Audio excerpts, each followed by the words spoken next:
محترم ناظرین، اگر میں آپ سے کہوں کہ اللہ تعالیٰ کی نعمتیں صرف محنت سے نہیں ملتی بلکہ ایک ایسا دروازہ کھلنے کے بعد ملتی ہیں جسے اکثر لوگ ساری زندگی بند ہی رکھتے ہیں، تو کیا آپ یقین کریں گے؟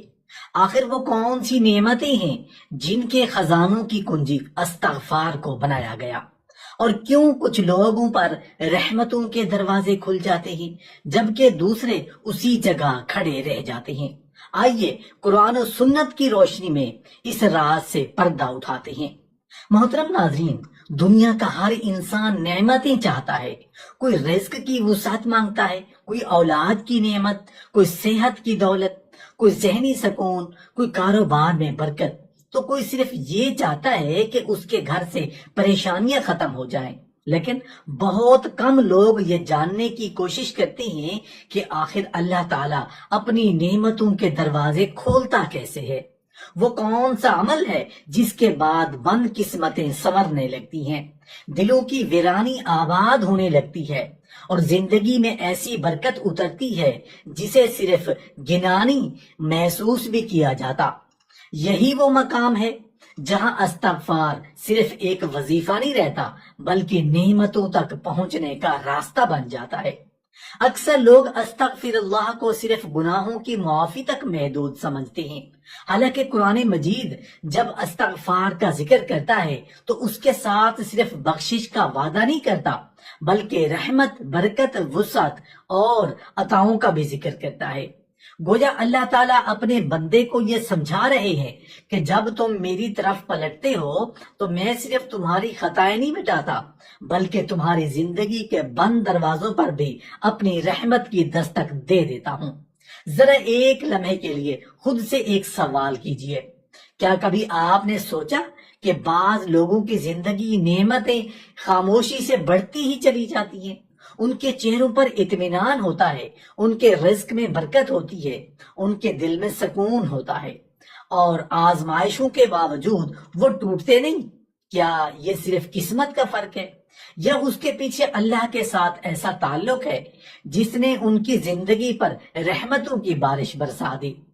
قرآن ہمیں یہی حقیقت سمجھاتا ہے کہ اللہ کی نعمتیں صرف ظاہری اسباب سے وابستہ نہیں ہوتی بلکہ ان کا ایک روحانی دروازہ بھی ہوتا ہے۔ جب بندہ اپنے رب کے سامنے جھک کر استغفر اللہ کہتا ہے تو وہ صرف معافی نہیں مانگ رہا ہوتا بلکہ وہ اپنے رب کو یہ پیغام دے رہا ہوتا ہے کہ اے اللہ، میں تیرے دروازے پر واپس آ گیا ہوں۔ اور جو بندہ سچے دل سے اللہ کے دروازے پر لوٹ آئے تو اللہ اسے خالی واپس نہیں لوٹاتا۔ یہی وجہ ہے کہ قرآن مجید میں بار بار استغفار کو رحمت کے ساتھ جوڑا گیا ہے، کیونکہ اللہ کی رحمت نازل ہوتی ہے تو اپنے ساتھ بے شمار نعمتیں بھی لے کر آتی ہے۔ کبھی وہ نعمت رزق کی شکل میں آتی ہے، کبھی دل کے سکون کی صورت میں، کبھی کسی مشکل کے آسان ہو جانے میں، اور کبھی ایسی خیر کی صورت میں جس کا انسان نے تصور بھی نہیں کیا ہوتا۔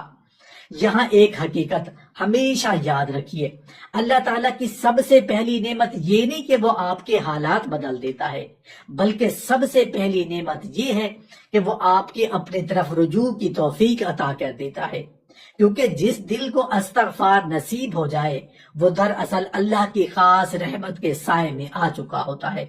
پھر آہستہ آہستہ وہ نعمتیں بھی اس کی زندگی کا حصہ بننے لگتی ہیں جنہیں وہ کبھی صرف خواب سمجھتا تھا۔ لیکن یہاں ایک سوال پیدا ہوتا ہے، اگر استغفار واقعی نعمتوں کی کنجی ہے تو پھر سب سے پہلے وہ نعمت کون سی ہے جس کا وعدہ اللہ تعالیٰ نے خود اپنے کلام میں کیا ہے؟ اور کیوں یہی نعمت باقی تمام نعمتوں کی بنیاد بن جاتی ہے؟ آئیے اب قرآن و سنت کی روشنی میں اس پہلی عظیم نعمت کا راز جانتے ہیں۔ محترم ناظرین، کیا آپ جانتے ہیں کہ استغفار صرف گناہوں کو مٹانے والا عمل نہیں بلکہ اللہ کی نعمتوں کو اپنی طرف متوجہ کرنے والا ایسا دروازہ ہے جس کے کھلتے ہی انسان کی زندگی میں ایک کے بعد ایک رحمت اترنا شروع ہو جاتی ہے۔ حیرت کی بات یہ کہ بہت سے لوگ استغفر اللہ تو پڑھتے ہیں مگر انہیں یہ معلوم ہی نہیں ہوتا کہ اللہ اس ایک عمل کے بدلے اپنے بندے کو کتنی عظیم نعمتوں سے نوازنا چاہتا ہے۔ سب سے پہلے اللہ تعالیٰ اس بندے کو معافی کی نعمت عطا فرماتا ہے، اور یاد رکھیے معافی صرف گناہوں کا مٹ جانا نہیں ہوتی، بلکہ یہ ان رکاوٹوں کا ختم ہو جانا بھی ہے جو بندے اور اس کے رب کے درمیان کھڑی ہوتی ہے۔ جب اللہ اپنے بندے سے راضی ہونے لگتا ہے تو اس کی رحمت کا دروازہ کھلنے لگتا ہے۔ جب رحمت کا دروازہ کھل جائے تو پھر اس کے پیچھے آنے والی نعمتوں کو روکنے والا بھی کوئی نہیں رہتا۔ اللہ تعالیٰ اپنے بندوں کو امید دلاتے ہوئے فرماتا ہے کہ میری طرف پلٹو، استغفار کرو، میں تمہارے گناہوں کو معاف کر دوں گا۔ پھر حدیث قدسی میں اللہ اپنی رحمت کی ایسی وسعت بیان فرماتا ہے، انسان حیران رہ جاتا ہے۔ اللہ فرماتا ہے کہ اگر کسی بندے کے گناہ زمین سے لے کر آسمان کی بلندیوں تک پہنچ جائیں، پھر بھی وہ سچے دل سے میری بارگاہ میں معافی مانگ لے تو میں اس کے تمام گناہ معاف کر دیتا ہوں اور مجھے اس کی کوئی پرواہ نہیں۔ ذرا سوچئے یہ کیسا رب ہے جو بندے کی گناہوں کی گنتی نہیں کرتا بلکہ اس کے لوٹ آنے کا انتظار کرتا ہے۔ یہ کیسا کریم ہے جو جرم سے زیادہ توبہ کو دیکھتا ہے۔ یہ کیسا رحیم ہے جو سزا دینے سے پہلے بار بار معاف کرنے کی دعوت دیتا ہے۔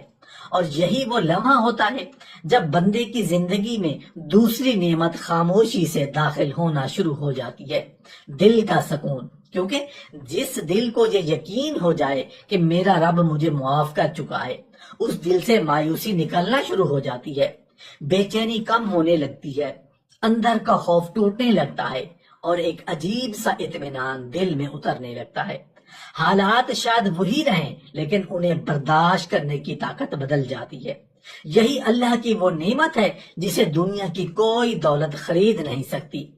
پھر اسی استغفار کی برکت سے اللہ ایک اور دروازہ کھولتا ہے، پریشانیوں سے نکلنے کا راستہ۔ رسول اللہ صلی اللہ علیہ وآلہ وسلم نے فرمایا کہ جو شخص استغفار کو اپنی زندگی کا معمول بنا لیتا ہے، اللہ تعالیٰ اس کے ہر غم سے نکلنے کا راستہ پیدا فرما دیتا ہے، ہر تنگی میں اس کے لیے آسانی پیدا کر دیتا ہے اور اسے وہاں سے رزق عطا فرماتا ہے جہاں سے اسے کا گمان بھی نہیں ہوتا۔ غور کیجئے، حدیث نے یہ نہیں فرمایا کہ زندگی میں آزمائشیں کبھی نہیں آئیں گی، بلکہ یہ فرمایا کہ جب آزمائشیں آئیں گی تو اللہ اس کے ساتھ راستہ بھی عطا فرمائے گا، جب تنگی آئے گی تو اس کے ساتھ آسانی بھی بھیجے گا، جب دل پر بوجھ بڑھے گا تو اس کے ساتھ سکون کی نعمت بھی عطا فرمائے گا۔ یہی وجہ ہے کہ استغفار صرف زبان سے ادا ہونے والا ذکر نہیں، یہ اللہ کی نعمتوں کو اپنی طرف کھینچنے والا عمل ہے جس کے اثرات انسان کی روح، اس کے دل، اس کے حالات اور اس کے مستقبل تک پہنچتے ہیں۔ لیکن محترم ناظرین، یہاں سوال ختم نہیں ہوتا، کیونکہ قرآن مجید استغفار کے ساتھ صرف سکون اور آسانیوں کا وعدہ نہیں کرتا بلکہ ایک ایسی نعمت کا بھی اعلان کرتا ہے جس کی خواہش ہر غریب بھی کرتا ہے، ہر تاجر بھی کرتا ہے، ہر مزدور بھی کرتا ہے اور ہر گھر کا سربراہ بھی کرتا ہے۔ آخر وہ کون سی نعمت ہے جس کے بعد رزق میں وسعت، مال میں برکت اور زندگی میں فراوانی کے دروازے کھلنا شروع ہو جاتے ہیں؟ محترم ناظرین، اب ذرا اس نعمت کی طرف آئیے جس کے لیے انسان صبح سے لے کر شام تک محنت کرتا ہے، منصوبے بناتا ہے، نئے راستے تلاش کرتا ہے اور کبھی کبھی پوری زندگی گزار دیتا ہے، مگر پھر بھی اس کے ہاتھ میں وہ برکت نہیں آتی جس کی اسے تلاش ہوتی ہے۔ یہاں قرآن ایک ایسا راز بیان کرتا ہے جسے بہت سے لوگ جانتے تو ہیں مگر اس پر یقین کے ساتھ عمل نہیں کرتے۔ اللہ تعالیٰ فرماتا ہے کہ استغفار کرو، میں تم پر اپنی رحمتوں کے دروازے کھول دوں گا۔ یہی رحمت آگے چل کر رزق کی نعمت، مال کی برکت اور معاشی آسانیوں کی صورت اختیار کر لیتی ہے۔ اکثر لوگ رزق کو صرف زیادہ پیسہ سمجھتے ہیں، حالانکہ رزق صرف دولت کا نام نہیں، رزق یہ بھی ہے کہ تھوڑا مال ہو مگر اس میں برکت ہو۔ رزق یہ بھی ہے کہ کم آمدنی میں بھی گھر سکون سے چلتا رہے۔ رزق یہ بھی ہے کہ بیماری پر خرچ ہونے والا مال بچ جائے۔ رزق یہ بھی ہے کہ اللہ ایسے اسباب پیدا کر دے جن کا انسان نے کبھی تصور بھی نہ کیا ہو، اور یہی وہ نعمت ہے جس کا وعدہ اللہ تعالیٰ اپنے استغفار کرنے والے بندوں سے فرماتا ہے۔ جب بندہ بار بار استغفر اللہ کہتا ہے تو دراصل وہ اپنے رب سے صرف معافی نہیں مانگ رہا ہوتا بلکہ وہ اپنے رزق کے دروازوں پر بھی اللہ کی رحمت کو دستک دے رہا ہوتا ہے۔ پھر اللہ وہاں سے عطا فرماتا ہے جہاں انسانی عقل کی رسائی ختم ہو جاتی ہے۔ کبھی ایسا چھوٹا سا کاروبار اچانک ترقی کی راہ پر چل پڑتا ہے، کبھی برسوں سے بند پڑا روزگار کھل جاتا ہے، کبھی خسارے کے بعد نفع کے راستے بننے لگتے ہیں، اور کبھی ایک ایسی ملاقات، ایک ایسا موقع یا ایک ایسا سبب پیدا ہو جاتا ہے جس کا انسان نے خواب تک نہیں دیکھا ہوتا۔ یہی وجہ ہے کہ رسول اللہ صلی اللہ علیہ وآلہ وسلم نے فرمایا کہ جو شخص استغفار کو لازم پکڑ لیتا ہے، اللہ تعالیٰ اسے وہاں سے رزق عطا فرماتا ہے جہاں سے اس کا گمان بھی نہیں ہوتا۔ غور کیجئے، حدیث صرف رزق کا وعدہ نہیں کر رہی، بلکہ ایسے رزق کا وعدہ کر رہی ہے جو انسان کے حساب سے نہیں، اللہ کی رحمت کے حساب سے آتا ہے۔ اور جب رزق اللہ کی رحمت سے آتا ہے تو اس میں صرف اضافہ نہیں ہوتا، اس میں برکت بھی اترتی ہے۔ پھر کم چیز بھی زیادہ محسوس ہونے لگتی ہے، تھوڑی آمدنی بھی دل کو مطمئن رکھتی ہے، اور انسان ہر وقت کمی کے خلاف خوف میں جینا چھوڑ دیتا ہے۔ لیکن یہاں ایک حقیقت کو ضرور سمجھ لیجئے، استغفار کوئی ایسا عمل نہیں کہ انسان حرام کمائے، حقوق تلف کرے، ظلم کرے اور پھر صرف چند مرتبہ استغفر اللہ پڑھ کر یہ امید باندھے کہ ہر نعمت اس کی طرف دوڑتی چلی آئے گی۔ نہیں، استغفار اس دل کا عمل ہے جو اپنے رب کی طرف سچے دل سے پلٹتا ہے، اپنی غلطیوں پر نادم ہوتا ہے، حلال کو اختیار کرنے کی کوشش کرتا ہے اور اللہ کی رضا کو اپنی خواہشات پر مقدم رکھتا ہے۔ جب یہ کیفیت پیدا ہوتی ہے تو استغفار صرف زبان پر نہیں رہتا، وہ انسان کی زندگی کا مزاج بن جاتا ہے، اور جب استغفار مزاج بن جائے تو اللہ کی نعمتیں بھی صرف وقتی مہمان نہیں رہتی، وہ زندگی کا حصہ بننے لگتی ہیں۔ لیکن محترم ناظرین، رزق، مال اور برکت یقیناً بہت بڑی نعمتیں ہیں، مگر ایک نعمت ایسی بھی ہے کہ اگر وہ انسان کو مل جائے تو پھر دنیا کی بڑی سے بڑی آزمائش بھی اسے اندر سے توڑ نہیں سکتی۔ آخر وہ کون سی نعمت ہے جو دل کو ایسا اطمینان عطا کرتی ہے کہ طوفان باہر رہتے ہیں مگر سکون اندر اتر آتا ہے؟ محترم ناظرین، انسان جب نعمتوں کا تصور کرتا ہے تو اس کے ذہن میں سب سے پہلے مال، جائیداد، کاروبار یا آسائشیں آتی ہیں، لیکن حقیقت یہ ہے کہ اللہ کی سب سے قیمتی نعمت وہ نہیں جو ہاتھ میں آتی ہے، بلکہ وہ ہے جو دل میں اترتی ہے۔ کیونکہ جس انسان کے پاس دنیا کی ہر سہولت موجود ہو لیکن دل بے چین ہو، نیند سکون سے نہ آئے، ہر وقت خوف، پریشانی اور اضطراب نے اسے گھیر رکھا ہو، تو وہ تمام ظاہری نعمتیں بھی اس کے لیے بوجھ بن جاتی ہیں۔ اسی لیے استغفار صرف رزق کی نعمت نہیں کھینچتا، یہ اطمینان، سکون اور اللہ کی قربت جیسی وہ نعمتیں بھی اپنی طرف متوجہ کرتا ہے جن کی قیمت دنیا کی کوئی دولت ادا نہیں کر سکتی۔ جب بندہ بار بار استغفر اللہ کہتا ہے تو دراصل وہ اپنے رب کو یہ پیغام دیتا ہے کہ اے اللہ، میں تیرے در سے دور جا کر تھک گیا ہوں، اب دوبارہ تیری رحمت کے سائے میں آنا چاہتا ہوں۔ اور جو بندہ اللہ کی طرف ایک قدم بڑھاتا ہے، اللہ تعالیٰ اس کے لیے رحمت کے بے شمار دروازے کھول دیتا ہے۔ پھر وہ نعمت عطا ہوتی ہے جسے قرآن نے رحمت کہا، جسے اولیاء کرام نے دل کا اطمینان کہا، اور جسے ہر بے چین انسان پوری زندگی تلاش کرتا رہتا ہے۔ آپ نے یقیناً ایسے لوگ بھی دیکھے ہوں گے جن کے پاس دولت کم ہوتی ہے مگر چہرے پر عجیب سا سکون ہوتا ہے۔ ایسے لوگ بھی دیکھے ہوں گے جن کے پاس سب کچھ ہوتا ہے لیکن دل ہر وقت کسی انجانی بے چینی کا شکار رہتا ہے۔ فرق صرف دولت کا نہیں ہوتا، فرق اس تعلق کا ہوتا ہے جو بندے اور اس کے رب کے درمیان قائم ہوتا ہے، اور استغفار اسی تعلق کا دوبارہ زندہ کرنے کا نام ہے۔ پھر اللہ تعالیٰ ایک اور عظیم نعمت عطا فرماتا ہے، دعا کی قبولیت کی نعمت۔ جب بندہ اپنے رب کے سامنے جھکتا ہے، اپنی لغزشوں کا اعتراف کرتا ہے، معافی مانگتا ہے، عاجزی اختیار کرتا ہے، تو اس کے دل کی کیفیت بدل جاتی ہے۔ پھر اس کی دعا صرف الفاظ نہیں رہتی بلکہ دل کی پکار بن جاتی ہے۔ جس دعا میں عاجزی اختیار اور استغفار شامل ہو وہ اللہ کے حضور پہلے سے کہیں زیادہ محبوب ہو جاتی ہے۔ یہی وجہ ہے کہ نیک لوگ اپنے دعا سے پہلے استغفار کرتے تھے، دعاؤں کے بعد بھی استغفار کرتے تھے، کیونکہ وہ جانتے تھے کہ جب بندہ اپنے رب سے معافی مانگتا ہے تو رحمت کے دروازے مزید کھل جاتے ہیں۔ پھر اللہ ایک اور نعمت عطا فرماتا ہے، آزمائشوں میں آسانی کی نعمت۔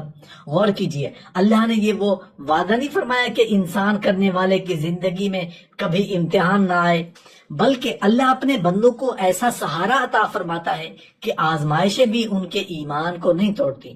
وہ گرتا ضرور ہے مگر کبھی بکھرتا نہیں، وہ روتا ضرور ہے مگر مایوس نہیں ہوتا، وہ انتظار ضرور کرتا ہے مگر اللہ سے امید نہیں چھوڑتا۔ یہی اللہ کی وہ نعمت ہے جو استغفار کرنے والے کے دل میں اتر جاتی ہے۔ پھر انسان صرف حالات کے سہارے نہیں جیتا، وہ اللہ کے وعدے کے سہارے جینا شروع کر دیتا ہے۔ محترم ناظرین، ذرا سوچئے، اگر کسی انسان کے پاس مال بھی ہو، صحت بھی ہو، کاروبار بھی ہو، لیکن اس کی اولاد اس کی آنکھوں کی ٹھنڈک نہ بنے، اس کے گھر سے سکون ختم ہو جائے، اس کی زندگی سے برکت اٹھ جائے، تو کیا وہ واقعی خود کو خوش نصیب کہہ سکتا ہے؟ ہرگز نہیں۔ اسی لیے اللہ تعالیٰ جب اپنے بندوں پر نعمتوں کی بارش کا ذکر فرماتا ہے تو صرف ایک نعمت کا نام نہیں لیتا، بلکہ نعمتوں کا ایک پورا سلسلہ بیان کرتا ہے۔ قرآن مجید میں حضرت نوح علیہ السلام کی دعوت کا ذکر آتا ہے، جہاں انہوں نے اپنی قوم سے فرمایا کہ اپنے رب سے استغفار کرو، بے شک وہ بہت بخشنے والا ہے۔ پھر اس کے بعد اللہ تعالیٰ کی عطاؤں کا ذکر فرمایا، وہ آسمان سے رحمتیں نازل فرمائے گا، تمہارے مال میں اضافہ فرمائے گا، تمہارے اولاد کی نعمت عطا فرمائے گا، تمہارے لیے باغات پیدا کرے گا، تمہارے لیے نہریں جاری کر دے گا۔ ذرا غور کیجئے، اللہ نے پہلے استغفار کا حکم دیا اور اس کے بعد نعمتوں کا ذکر کیا۔ گویا رب کریم اپنے بندوں کو یہ سمجھا رہا ہے کہ اگر تم چاہتے ہو کہ میری خطائیں تمہاری زندگی کا رخ کریں تو پہلے میرے دروازے پر آؤ، میری بارگاہ میں جھکو، میری رحمت کو پورا کرو، پکا کرو، پھر دیکھو تمہارے لیے کیسے راستے کھولتا ہوں جن کا تم نے کبھی تصور بھی نہیں کیا ہوتا۔ یہی وجہ ہے کہ استغفار صرف گناہوں کو دھونے والا عمل نہیں، یہ نعمتوں کو دعوت دینے والا عمل بھی ہے۔